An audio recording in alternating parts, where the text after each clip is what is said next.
main focus point today is about mortgage rates in a recession. Okay. And in April, JP Morgan predicted that the probability of recession this year is 60%. Apollo Global Management thinks it's 90%.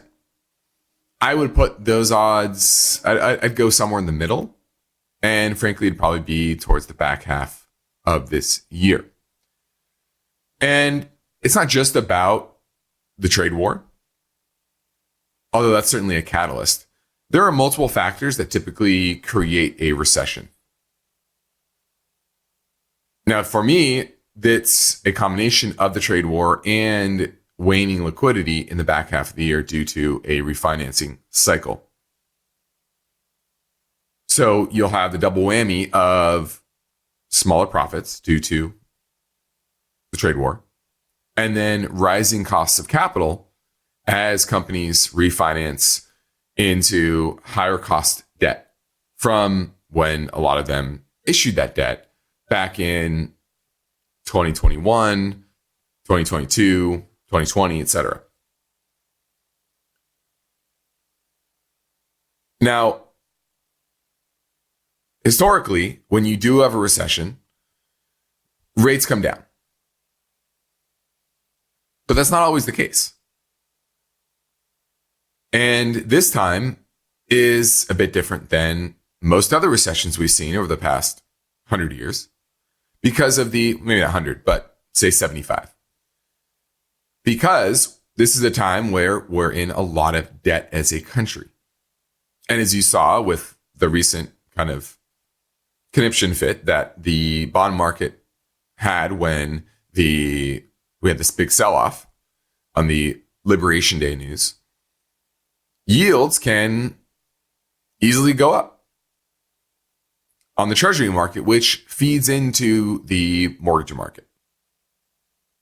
The 10-year yield, which the Fed does not control, that is the proxy for mortgage rates.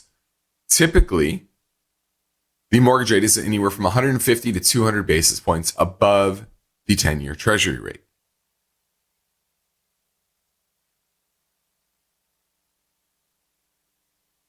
Now, over the past 50 years, in all economic downturns, 30-year mortgage rates eventually dropped. They maybe didn't drop initially, but sometime during the recession or soon after, you had mortgage rates go down.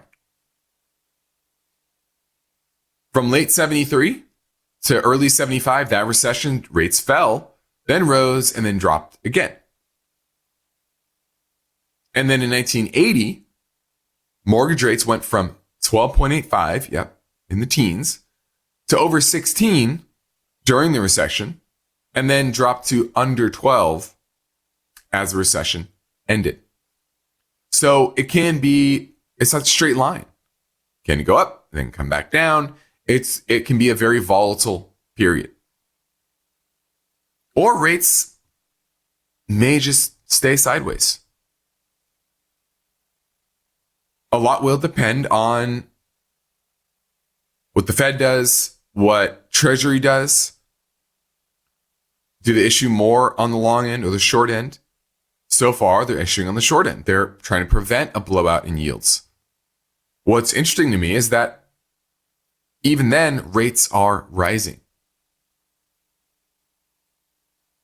and threatening to break out once again, even though they're not issuing a ton of long-term debt.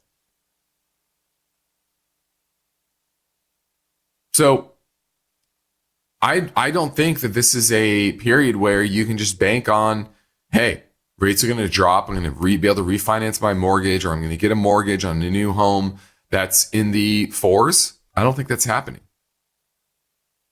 Maybe in the 5s if you're lucky. And I can easily see a situation where mortgage rates just kind of hang out here, right around 7%. Right now, the 30-year mortgage is at, according to Mortgage News Daily, 6.89%. And it's been really chopping since last fall between 6.75% and 7%. and a quarter. And frankly, it would not shock me to see that be the new range we're in for a while until we get some resolution to the economy, to Fed policy, Treasury policy, etc., and inflation. Right? Where's inflation going? So the simple answer to that question, will we get lower mortgage rates in a recession?